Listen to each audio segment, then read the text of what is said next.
Hello friends, welcome back to my channel Divya baby life. I hope आप सबकी pregnancy बहुत अच्छे से चल रही होगी। आज के वीडियो में मैं बात करने वाली हूँ साल का जो पहला सूर्य ग्रहण लगने वाला है 20 अप्रैल दिन वीरवार सुबह 7 बजे से लेकर 12:30 बजे तक इसका असर रहेगा। कब है? तो वो दिन कल है, बहुत ही पास रह गया है, एक दिन का टाइम है। आपने आज ही ये चीज़ें मंगा लेनी है जो मैं चीज़ें आपको बता रही हूँ। पहले तो आप चैनल को जल्दी से सब्सक्राइब कर लो। अगर फर्स्ट टाइम मेरी वीडियो वॉच कर रहे हो, वीडियो को लाइक कर दो साथ में। देखिए, आप अगर गर्भवती हैं, जैसे ही आप सुनती है ना कि ग्रहण लगने वाला, मन में बहुत सारी टेंशन, बहुत सारे सवाल पैदा हो जाते हैं, है ना। तो सारे क्वेश्चंस का आंसर मेरी इस वीडियो में आपको मिलेगा। आपका बच्चा हेल्दी रहेगा, कोई प्रॉब्लम, कोई कॉम्प्लिकेशन आपकी प्रेगनेंसी में नहीं होगी। साइंस तो वैसे इन चीज़ों को नहीं बिलीव करता, बट हमारे जो घर के बड़े बुजुर्ग हैं काफ़ी टाइम से ग्रहण जैसे ही लगता है तो आपको पहले ही राय दे देते हैं कि आपने बाहर नहीं जाना, आपने चाकू कैंची सुई नहीं चलानी है। ये राय देना उन सभी बड़े बुजुर्ग का बिल्कुल सही है, क्योंकि कोई भी माँ नहीं चाहती कि उसके बच्चे को कोई भी हार्मफुल चीज़ से, मतलब मन में बहुत सारे डर रहता है कि मेरा बच्चा बस अनहेल्दी ना हो, बिल्कुल ठीक हो और उसे कोई भी प्रॉब्लम ना हो। तो उसके लिए अगर आप ग्रहण को मानना चाह रही हैं कि ग्रहण है और अपने सेफ्टी चाह रही है अपने बच्चे की, तो आपने 3 उपाय करने हैं। पहला, एक आपने आज ही आप नारियल मंगा लो, गेरू मंगा लो और गाय का गोबर मंगा लो। सुबह 7 बजे से पहले ही आपने ये सारी चीज़ें रेडी रखनी है। इसीलिए मैं कह रही हूँ आज मंगा लोगे तो बिल्कुल ठीक रहेगा, कल आपको बिल्कुल भी टेंशन नहीं रहेगी। अब नारियल का क्या करना है, जैसे ही 7 बज जाएं तो आपने एक कमरे में अपने आप को बंद कर लेना है। सारी खिड़कियाँ, पर्दे, बिल्कुल भी सूरज की ना किरणें आपके जिस कमरे में ना पहुँचे ना, उस कमरे में अपने आप को बंद रखना है, चाहे वो कोई सा भी कमरा हो। 12:30 बजे तक उसी कमरे में रहना है। उस नारियल को अपने पास ही रखना है। नारियल जो मंदिर में चढ़ाती है ना, वो वाला नारियल लेना है जिसके अंदर से पानी निकलता है, वो वाला नारियल लेना है। नारियल पानी नहीं मैं बोल रही हूँ, जो दूसरा नारियल होता है जो मंदिर में चढ़ाया जाता है, नारियल चुन्नी, वो वाला नारियल अपने पास रखना है जब तक ग्रहण पड़ता है। जैसे सुबह 7 बजे से लेके 12:30 बजे तक अपने पास रखो। दूसरा, गाय का गोबर मंगा लो। गाय के गोबर में इतनी शक्ति होती है कि आप जो ग्रहण पड़ रहा है उसकी नकारात्मक शक्ति आपके बच्चे तक पहुंचने नहीं देगी। अब इसका करना क्या है, गाय का गोबर लेना है, अपने पूरे पेट पे, अपनी तुन्नी पे अच्छे से गाय के गोबर को गोट लेना है ताकि आपके बच्चे पे सूरज की किरणों का असर बिल्कुल भी ना पड़े। दूसरा, अगर आपका देखिए फर्स्ट या सेकंड मंथ है तो ना स्मेल की प्रॉब्लम बहुत होती है। मेरे केस में सेकंड मंथ में ग्रहण लगा था तो मुझे पता है, गाय का गोबर जैसे ही मैंने लगाया मुझे वॉमिटिंग हो गई। तो मैं ये नहीं चाहती कि आपके साथ भी यही प्रॉब्लम हो। अगर आपको स्मेल की प्रॉब्लम नहीं है तो आप गाय का गोबर लगा सकते हो, बट अगर आपको स्मेल की प्रॉब्लम है तो आप इसे स्किप कर सकते हो। आप गेरू मंगा लो, पंसारी की दुकान पर ईजिली मिल जाएगा आपको गेरू, रेड कलर का होगा। एक कटोरी में थोड़ा गंगा जल डालो और गेरू डालो और उसको घोल लो। घोलने के बाद पूरे पेट में अच्छे से उसको घोट लो, तुन्नी पर भी, ताकि आपके जब ग्रहण लगना स्टार्ट हो ना तो उसकी नकारात्मक शक्तियाँ आपके बच्चे तक ना पहुँचे। इसीलिए पेट को गोटा जाता है गेरू से। तो ये काम कर लेना है। अगर आपको गाय के गोबर से कोई प्रॉब्लम नहीं है स्मेल की तो गाय का गोबर लगा सकते हो, वरना गेरू आज ही आप शाम तक मंगा लें, क्योंकि सुबह 7 बजे से ग्रहण स्टार्ट है तो इतनी जल्दी दुकानें भी नहीं खुलती बाहर। तो ये काम आपको आज ही करना है। अब क्या है कि आपको पता ही है कि जब ग्रहण लगता है तो खाना बनाया नहीं जाता, खाना खाया नहीं जाता, पानी नहीं पिया जाता, तो प्रेग्नेंट लेडी इतनी देर तक कैसे भूखी रहे। तो उसके लिए आपको भूखा नहीं रहना है। आपने सुबह जल्दी उठ के अपने लिए हेल्दी सा ब्रेकफास्ट बना लेना है, हैवी सा ब्रेकफास्ट। ऐसा ब्रेकफास्ट अपने लिए बनाइए जो कि आप खा लो और उसको खाने के बाद 12:30 बजे तक आपको भूख ना लगे। जूस पी लो, दूध पी लो, जो आपको कंफर्टेबल लगे, कि आप उसे पीने के बाद आपको प्यास भी ना लगे उतने टाइम तक।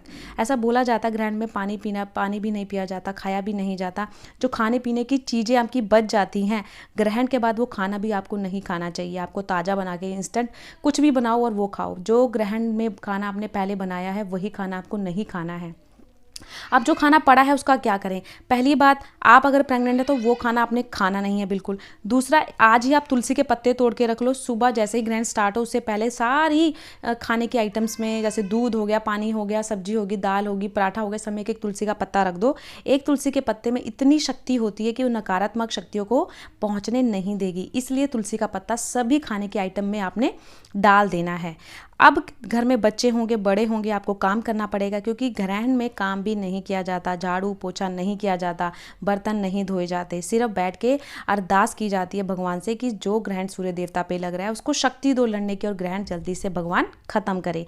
जैसे ही ग्रहण लगता है ना, सूदक लग जाता है। सूदक आपको पता है ना, मंदिर में पूजा नहीं होती, मंदिर के दरवाजे पर्दे बंद कर दिए जाते हैं। तो जैसे ग्रहण स्टार्ट हो ना, अपने घर का मंदिर बंद कर दो, पर्दे लगा दो और अपने आप को एक कमरे में बंद कर लो। नारियल अपने पास रख के, अपनी गोद में नारियल रख लो या अपने आसपास नारियल रख के बैठ जाओ।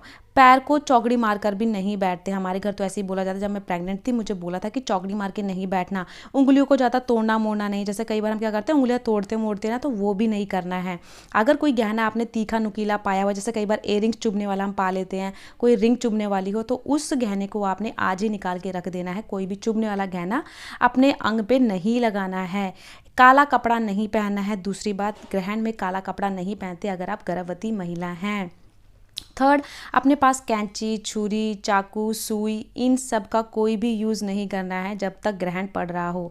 इसीलिए खाना आपने जल्दी से सुबह उठकर बना लेना है, अपनी फैमिली वालों के लिए, अपने बच्चों के लिए, क्योंकि बच्चों को भी देखना है, फैमिली को भी देखना है। तो खाना बना के रख दोगे तो घर का कोई भी मेंबर सर्व कर देगा। मगर आप अकेले हो तो आपने अपने कमरे में अपने बच्चे को भी रखना है, अपने आप को भी रखना है। ध्यान रखिए बच्चे का भी और अपना भी, बट बाहर बिल्कुल ना जाए, इतना आपने ध्यान रखना है।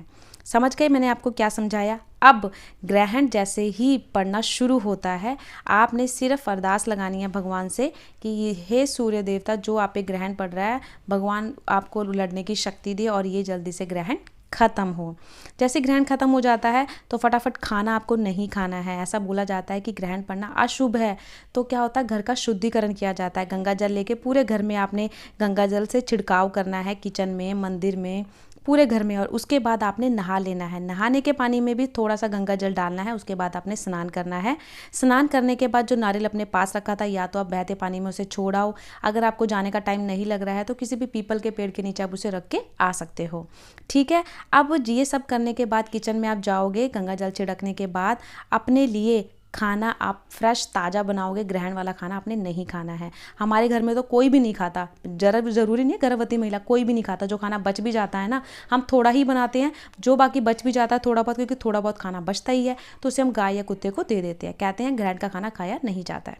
तो अगर आपकी फैमिली में बहम नहीं करते हैं तो वो खा सकते हैं। तुलसी के पत्ते आप डाल दोगे तो उसमें कोई भी नकारात्मक शक्तियों का असर नहीं होगा, वो खा सकते हैं। बट अगर आप गर्भवती हैं तो आपने नहीं खाना, अपने लिए कोई भी ताज़ा खाना बना के आप वो खाने को खा सकती है। मगर खाना खाने से पहले, बनाने से पहले आपने एक कटोरी में चावल, एक कटोरी में आटा, एक कटोरी में चीनी और तेल निकाल के किसी भी पंडित, किसी भी गरीब को दान कर देना है। उसके बाद खाना बनाना है। ऐसा कहा जाता है ग्रहण के बाद जब दान करो तो बहुत अच्छा माना जाता है, क्योंकि जो हमारे अनाज पड़े होते हैं उनमें भी तो ग्रहण लगा होता है। तो थोड़ा थोड़ा अनाज निकाल के किसी भी पंडित, किसी भी गरीब को दान कर दो। या अगर आप बाहर नहीं जा सकते, बिजी हो, बच्चा है घर में, अकेला छोड़ के नहीं जा सकते, तो थाली में निकाल के रख दो। जब आपको टाइम लगे ना, उसके बाद आप जाके दे सकते हो।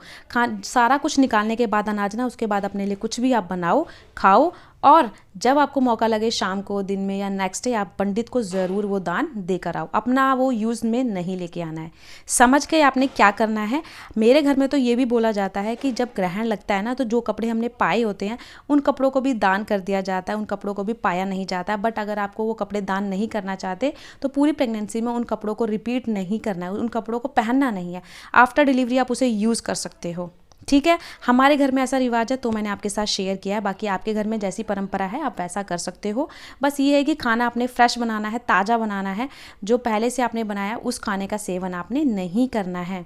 तो इन 3-4 बातों का अगर ध्यान रखोगे ना, तो आपको मैं कह दूँ कोई भी प्रॉब्लम नहीं होने वाली है। वैसे तो इंडिया में इसका असर है नहीं, बाहर के देशों में या बाहर की कंट्रीज़ में है, बट फिर भी घर के बड़े बुजुर्ग बहुत वहम करते हैं ग्रहण पे, क्योंकि ये अशुभ होता है, अशुभ माना जाता है। इसलिए इन बातों का ध्यान रखोगे तो कोई भी कॉम्प्लिकेशन नहीं होगी आपके बच्चे की हेल्थ में। तो मेरी वीडियो आपको कैसी लगी प्लीज़ कमेंट बॉक्स में ज़रूर कमेंट करिएगा। चैनल पे नए हो, चैनल को सब्सक्राइब कर दीजिए, वीडियो को लाइक कर दीजिए। कल ग्रहण है तो बी अवेयर, जल्दी से सामान मंगा लीजिए। मिलती हूँ नई वीडियो में। Bye bye, take care.